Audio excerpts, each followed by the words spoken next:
Hola, bienvenidos a nuestro curso de programación creativa con Scratch.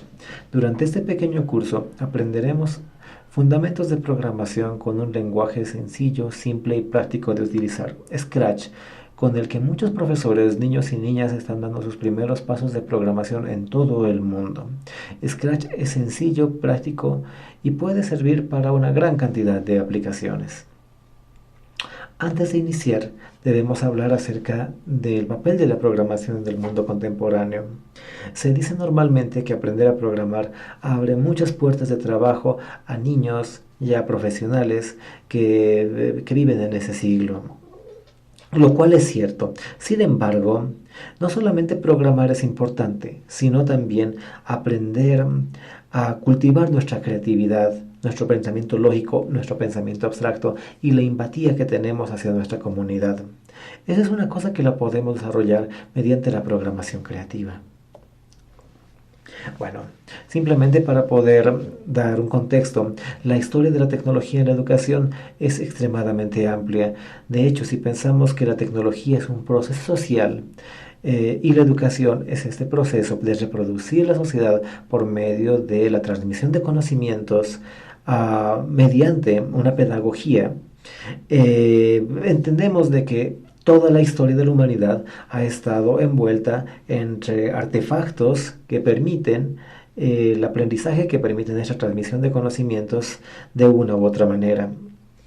Sin embargo, entendemos de que a partir del Renacimiento, esta cantidad de tecnología empieza a crecer en proporción y reduciéndose los tiempos de desarrollo, de tal manera que cuando llegamos al siglo XX se produce un boom del desarrollo de productos de tecnología para la educación, hasta que llegamos a nuestra era cuando tenemos una gran cantidad de ofertas en el mercado para poder hacer este intercambio entre dispositivos tecnológicos y cómo poder manejar nuestros ambientes de clases.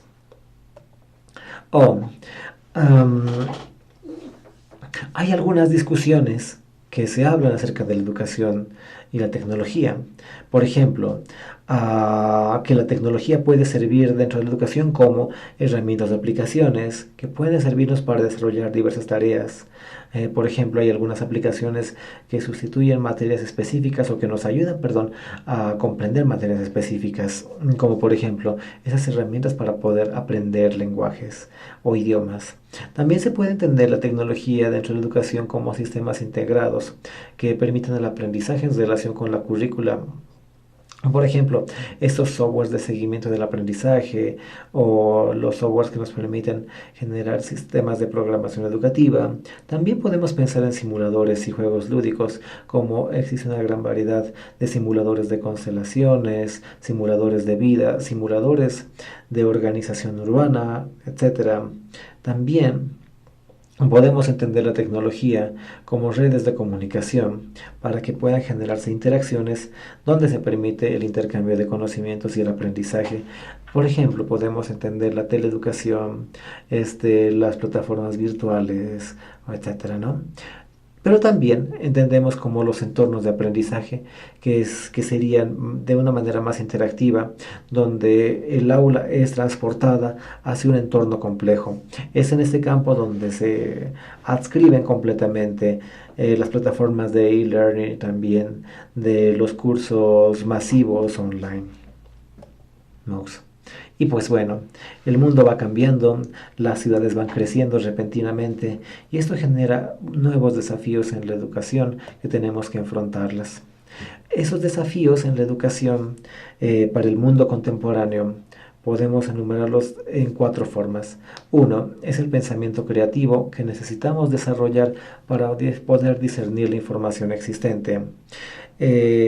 Pensemos de que nuestro mundo está lleno de información falsa, de información que no está verificada y que estamos inundados de ella. Es importante poder crear un pensamiento crítico que nos permita poder diferenciar aquello que es cierto, que no es cierto y tener una opinión acerca de toda la información que nos ingresa.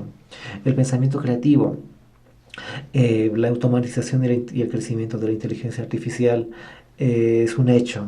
Es importante poder crear ambientes mucho más creativos, desarrollar nuestra parte propositiva para no ser simplemente desplazados por las máquinas, sino para poder generar nuestros propios trabajos. La colaboración, eso nos sirve para poder fortalecer nuestras sociedades y generar comunidades mucho más inclusivas. Es importante aprender a trabajar colaborativamente. Los tiempos del trabajo individual y aislado han terminado. Es importante en este siglo poder generar mayores espacios de colaboración. Y finalmente, es importante desarrollar la apertura para construir conocimiento que sea socialmente justo, procesos transparentes y abrir el conocimiento.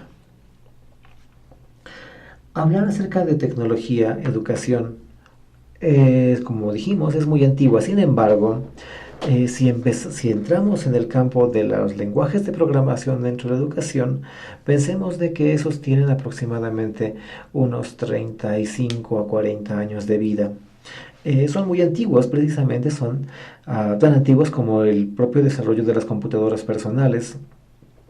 La intención fue que a la medida que se iban desarrollando los computadores y era mucho más fácil de acceder por parte de las escuelas y de la ciudadanía, era necesario tener una visión desde la pedagogía sobre cómo utilizar esas nuevas tecnologías. Las mismas reflexiones se habían hecho con otro tipo de tecnología que había ingresado dentro del entorno. La computación no iba a ser, no iba a ser una excepción. Se desarrolla en muchos lugares del mundo experimentos de cómo incorporar estos. Esto, por ejemplo, que vemos es el inicio de un lenguaje de programación llamado Logo, en el cual un científico conocido como Simon Papert, que lo veremos más adelante, había desarrollado un pequeño autómata para poder ser controlado por medio de una caja que generaba órdenes y que podía generar algún tipo de dibujo. Esto se conocía como Logo. Logo, un lenguaje de programación creado en los 70s, hacía figuras en la pantalla por medio de comandos muy sencillos. Esos comandos podían convertirse luego en estructuras muy complejas para poder hacer experiencias muchísimo más complejas y más interesantes, obviamente. El mundo de la programación y de los recursos de educación creció muchísimo. En los años 2000 hemos visto la intervención del programa One Laptop per Child, la OLPC en Latinoamérica, fundamentalmente con dos despliegues grandes, uno en el Uruguay y otro en el Perú, con diferentes tipos de éxitos. Lo que intentaba hacer en ese momento el proyecto OLPC era proveer de dispositivos de tecnología dentro de las escuelas públicas para que los niños puedan aprender de una manera muy sencilla, didácticamente, y sean esas computadoras un dispositivo de intermediación para el aprendizaje, ¿no?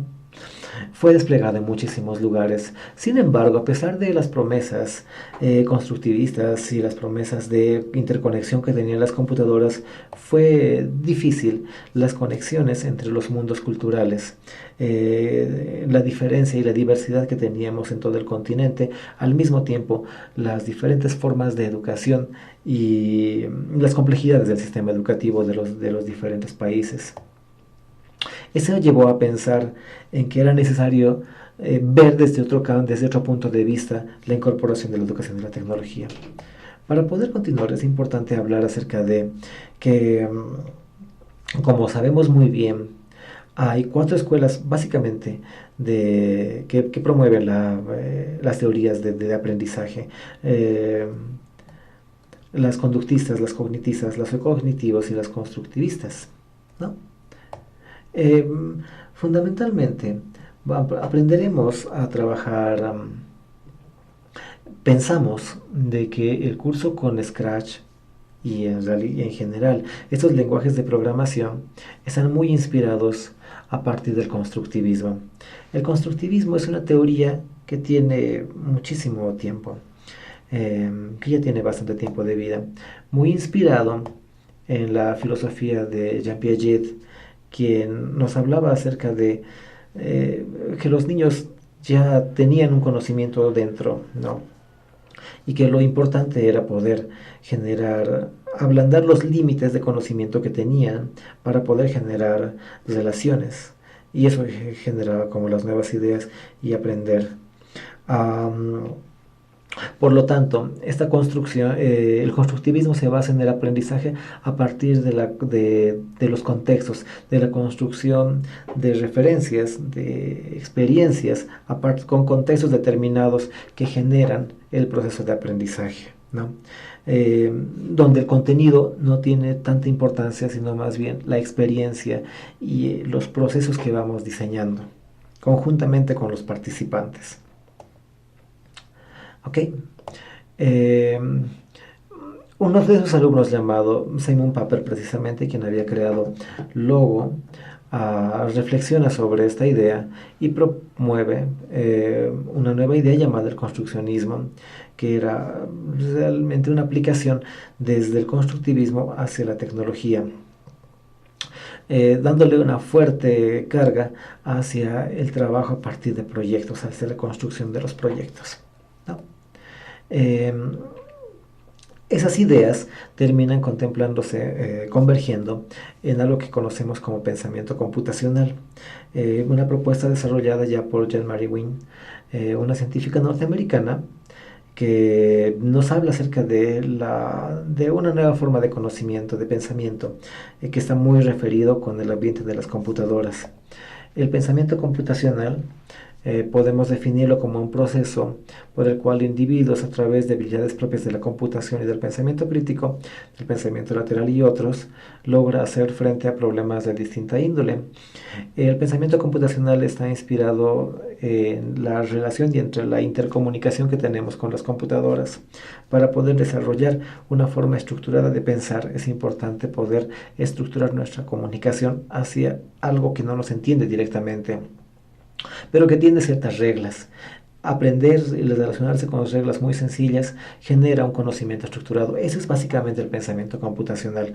Y eso se puede conseguir por medio de unas reglas, ¿no? ¿Cómo se lo motiva? Mediante 4 principios. La descomposición, que es la ruptura de un sistema complejo en partes más simples. El reconocimiento de patrones, la abstracción y la escritura del algoritmo, ¿no? ¿Qué son los algoritmos? Los algoritmos es una palabra que está muy de moda en la actualidad. Básicamente, un algoritmo es un plan organizado de instrucciones que resuelven un problema. Es al mismo tiempo el paso inicial para poder escribir código dentro de un lenguaje de programación. Nos sirve para poder abstraer la realidad y resolver problemas de una manera estructurada y nos permite comunicarnos con la computadora. Es importante porque todos esos procesos de descomposición, reconocimiento, abstracción y escritura del algoritmo son parte de un todo que nos permite poder desarrollar la solución a un problema determinado y contextualizado. Por ejemplo, un algoritmo puede ser el hecho de preparar comida de sobre, ¿no? Tiene unos pasos muy simples. Abrir un sobre, poner a calentar agua, esperar a que el agua hierva. Si quiere verter el sobre, remover el contenido de la olla, apagar el fuego y dejar reposar, servir el plato a una n cantidad de personas. Esto que hemos hecho es la descripción secuencialmente de los pasos que necesitamos tomar para poder preparar la comida de un sobre, ¿no? Normalmente se entiende de que este proceso es muy automático. Haberlo dividido en pequeñas partes nos permite poder reflexionar sobre él, analizar cada una de las partes y ver patrones que pueden ser optimizados o colocar unos nuevos para poder mejorar el proceso. Al hacer eso, ya hemos desarrollado un poco de nuestro pensamiento computacional. Un algoritmo debe ser visto para ser creído, nos decía Kant, ¿no? Los diagramas de flujos es simplemente un mapa que nos sirve, que nos ayuda a poder visualizar ese tipo de estructuración de nuestro pensamiento. Por ejemplo, es el diagrama de flujos del algoritmo que habíamos desarrollado previamente de hacer hervir una sopa de sobre. Aquí, como verán, está inspirado en un flujo de agua que va pasando por diferentes tipos de conductos y contenedores hasta llegar a un final. Esa secuencia es el diagrama, es por donde van a pasar los sistemas de decisiones y por donde la información va a transitar. El pseudocódigo es un paso intermedio entre el desarrollo del algoritmo, el diagrama de flujo y finalmente el código de programación. Es un híbrido. Estamos intentando explicarnos en un lenguaje que tiene de ambos mundos, ¿no? Nos sirve para poder estructurar de una manera que ya sea comprensible para la computadora. Este ya es el paso previo a poder escribir el código. Y este ya sería el código para crear nuestro algoritmo, nuestro programa, para poder servir, hacer una sopa de sobre escrito en Scratch, en el lenguaje de programación que vamos a aprender. Durante estas sesiones aprenderemos a crear algoritmos, aprenderemos a trabajar con ese lenguaje de programación, haciendo ejercicios muy sencillos, de tal manera que nos sirva para poder utilizarlo como un recurso educativo en nuestras clases. Les doy una gran bienvenida a nuestro curso de programación con Scratch y esperamos de que esos cursos sean muy útiles para ustedes. Gracias.